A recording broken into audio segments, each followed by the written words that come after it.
en train de faire une visite de la forêt qui a beaucoup souffert de la sécheresse et de la canicule. Et on fait un peu le bilan.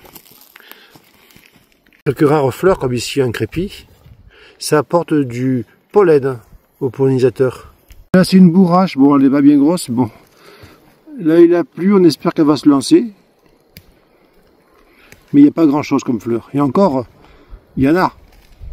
Ici, c'est un petit Paulownia planté L'hiver dernier. Et il a l'air pas si mal que ça. Hein. Je peux regarder un petit peu. Et on peut voir l'intérieur. Ah oui, magnifique. Et voilà. Un plant de Facélie. Ça c'est extrêmement mellifère. Mais là il est vraiment en bout de course. Mais il va grainer par contre. C'est les catalpas. Et ils ont une bonne tête.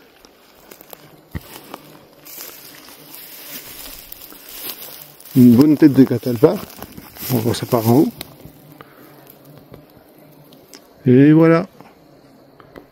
Il y en a quelques-uns qui sont encore plus beaux.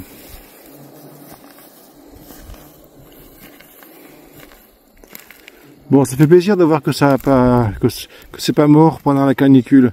On a une canicule vraiment très importante ici.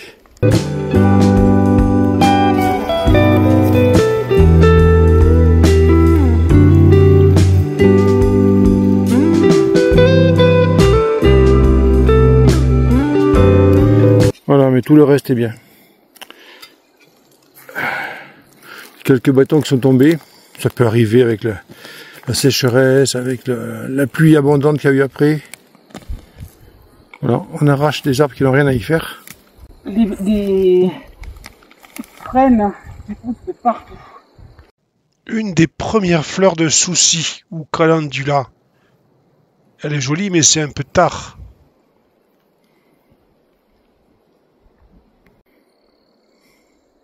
Mais cet après-midi, on va planter. Là, nous sommes dans la petite zone humide où nous avons planté des néfliers d'Allemagne, Mespalus cervonica. Donc ils vont tous très bien, ils ont bien passé l'été. Et on est en train de mettre une haie de laurier cerise pour protéger la zone humide du courant d'air. En même temps, c'est pollinifère, c'est mellifère, c'est très bien comme plante. Bon, la terre est humide, mais c'est quand même un gros effort à réaliser. Voilà, hein, mais ils auront tous bien passé l'hiver. Donc les néfliers d'Allemagne sont des rosacées, un peu comme les pommes, les poires. Et la particularité, c'est que eux, ils fleurissent le plus tard, comme rosacées, très tard. Donc c'est assez intéressant pour les pollinisateurs, car ils ont une nourriture un peu plus tard. Très souvent, ils sont un peu boudés, mais c'est par les abeilles mellifères, car ils viennent un petit peu après la bataille, mais sinon, ils sont extrêmement intéressants. Alors pour la biodiversité, ils ont aussi le côté fruits. Les fameuses nèfles que tout le monde connaît, pas les nèfles du Japon, hein, les vraies nèfles. Et ces nèfles sont consommées par les animaux, les oiseaux, les chevreuils, et bien entendu ressemés ailleurs. Avant c'était un arbre de haie, mais il a disparu, et ici je vois les bergers ont surtout mis des noisetiers dans les haies, car ils faisaient des perches, et ils mangeaient des noisettes.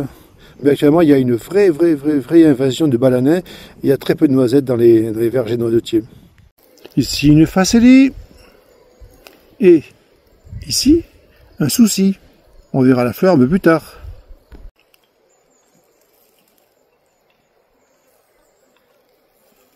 Pour le plaisir.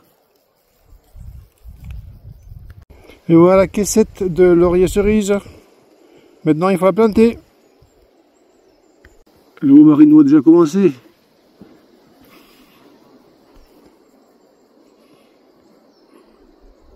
Il y a tout ça à faire.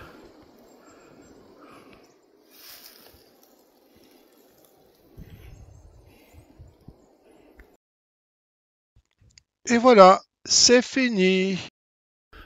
Alors nous sommes dans la placette Paulownia, Catalpa et Cormier, et nous y installons donc des lauriers teints. Alors il a un petit nom, Viburnum tinus Gwenlian. Voilà pour son petit nom. Destiné à ceux qui veulent avoir exactement le même. Alors, pour l'intérêt, là, c'est de la floraison, hein, dès qu'il se sent bien, il fleurit, et il nous permet donc d'apporter de la nourriture aux animaux, aux pollinisateurs durant l'hiver et au printemps, automne. C'est une très bonne plante. Avec les lauriers-tais, donc on continue à planter. Donc c'est laurier amande, hein, laurier cerise, laurier amande. Alors eux aussi ils ont un petit nom. C'est la variété Bonaparte parce que les jeunes feuilles sont cuivrées. On voit que là il y a eu de l'humidité, donc il se remet à faire des jeunes feuilles, elles sont cuivrées. Et donc on l'appelle laurier du Caucase Bonaparte. Voilà son petit nom. Là on en plantera après. Et voilà, donc on voit là-bas Marie-Noël qui est en train de travailler. Voilà un plus gros plan. Elle aussi. Et puis bon, c'est le principe, c'est qu'on va se rejoindre au milieu. Alors vous voyez là, hop, je tourne un petit peu, puis il y a une montée, un raidillon, un petit peu raide, et au-dessus il y a la voiture et le verger des pommiers. Mais il faut planter. Mission accomplie, il n'y a plus qu'à rentrer.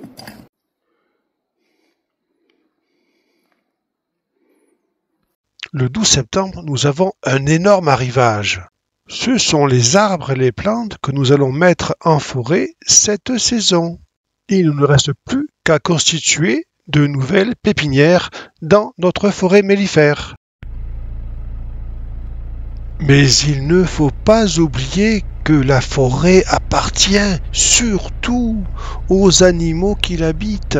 Ici, nous avons un chevreuil qui est en train de vérifier notre travail.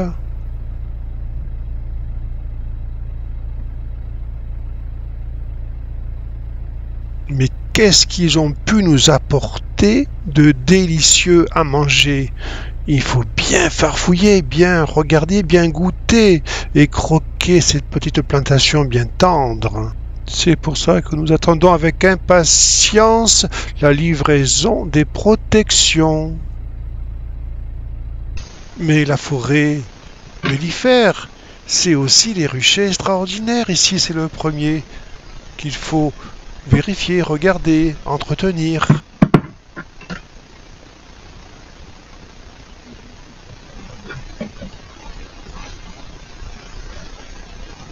Sous l'œil discret mais intéressé des animaux de la forêt, comme ici un renard. Ou encore ce jeune chevreuil craintif.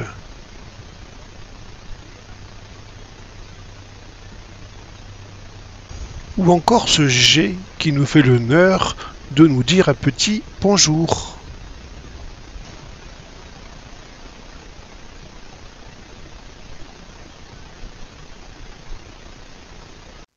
Et que pensez-vous de ce moment presque irréel,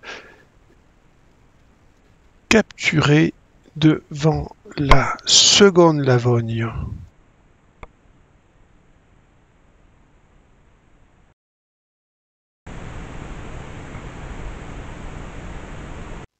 Et pour finir, cet instant magique capturé devant la troisième Lavogne.